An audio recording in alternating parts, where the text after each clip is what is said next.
ये बजट में खास कुछ नहीं रहा। ये राज्य का जनता को ठगने का ये बजट रहा। यह सरकार जो अपने सत्ता के मद में चूर है, तो उसको एक मजबूत विपक्ष का एक जबरदस्त विरोध देखने को मिला है।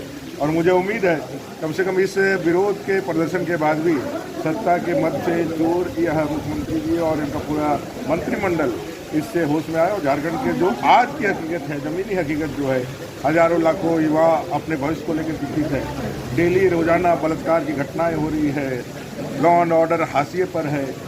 मुख्यमंत्री जी के घर के सामने धर्म परिवर्तन के लिए शोषण यहाँ के आदिवासी युवती के साथ होता है, मामले को दबा दिया जाता है। कल जिस तरह से लोबिन हेम्ब्रम जी ने अपने सदन में भाषण के माध्यम से मुख्यमंत्री जी और उनके पीएस को सीधे, और ये विपक्ष ने नहीं कहा है, एक सत्ता पक्ष के विधायक ने सदन के अंदर कहा है। और आज देखेंगे आप तो सदन की जो कार्रवाई है, वो कार्रवाई में उसको नोट भी नहीं लेकर के आया गया। मतलब कि कैसे तानाशाही चल रही है।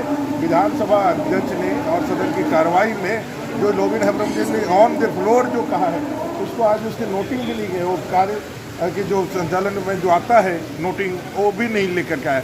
ये सरकार पूरी डरी हुई है, सदन के विपक्ष के सवालों से भाग रही है, उनके मुद्दों को एड्रेस करने से भाग रही है। और इसी को लेकर के जो सदन के अंदर तो इस सरकार को ध्यान आकृष्ट कराने के लिए विपक्ष की ओर से समांतर बजट, झारखंडियों के हित का बजट, 3.25 करोड़ झारखंडी की उम्मीदों का बजट पढ़ा गया। सर, डला आपका फंसा हुआ है, गरिमा सर तार नहीं हुई आप लोग। देखिए, गरिमा में हम लोगों ने बाकायदा पूरी तरह से संसदीय परंपरा का सम्मान करते हुए हम लोगों ने कोई जूता नहीं खिलाया, कोई स्प्रे नहीं फेंका है, कोई सदन के ऊपर चढ़ करके बैठा नहीं है। जो पिछले सदन में ये जो आज सत्ताधारी लोग हैं, डॉक्टर इरफान अंसारी और उनके सहयोगी लोग, किस तरह से जूता फेंका गया था आसन की ओर, किस तरह से स्प्रे मारा गया, तो आप लोगों के नज़र के सामने है। हम लोगों ने वो मर्यादाएं नहीं तोड़ी है, हम लोगों ने अपने विरोध को अपने तरीके। सरकार की बजट बहुत बढ़िया रहा है, बहुत बढ़िया रहा। क्या क्या है खास बात है बजट में? खास बात है कि ये जो बजट है, ये राज्य की जनहित का बजट रहा है।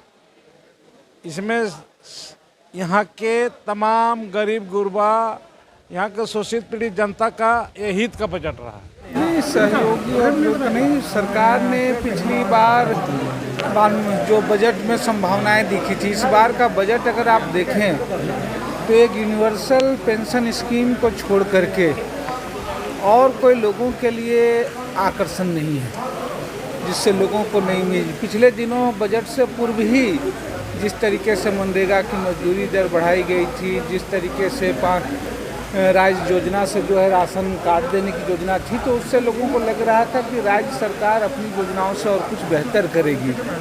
लेकिन एक यूनिवर्सल पेंशन स्कीम को छोड़ करके और कोई नहीं। अब ये सिर्फ तो अभी ये है, इसकी डिटेल योजना अभी तक नहीं है, क्योंकि पिछले हम लोग ने बजट में देखा था कि उसमें बिजली के संदर्भ में भी बातें कही गई थी, लेकिन साल भर हुआ तो लागू नहीं हुआ। ये यूनिवर्सल पेंशन स्कीम जो भी है वो 100% लागू हो तभी ये माना जाएगा। दूसरी एक जो खास करके कल भी मैं कह रहा था अनुपूरक पे कि राज्य की ये बजट है, तो राज्य की अपनी योजनाओं में, केंद्र प्रायोजित योजनाओं में जो राज्य को अंश देना है वो तो आप दे रहे हैं।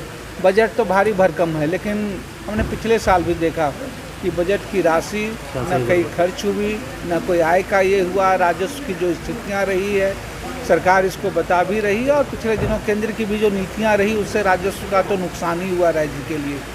तो खास करके मैं सड़क के संदर्भ में कहना चाहूँगा कि सड़क की, ग्रामीण सड़कों की योजनाएं सिर्फ जो है केंद्रीय योजनाओं पे टिकी रह गई है। राज्य को जिन योजनाओं को, जिन गाँवों और टोलों को, जिन पुलों को केंद्रीयकृत योजनाओं से नहीं जोड़ा जा रहा है, उनके लिए बजट बनाना चाहिए था, लेकिन उसका भी अभाव दिख रहा है। ग्रामीण विकास पर तो फोकस है इस बजट। आप ग्रामीण विकास में अगर आप देखें तो सिर्फ प्रधानमंत्री योजना की बात की गई है।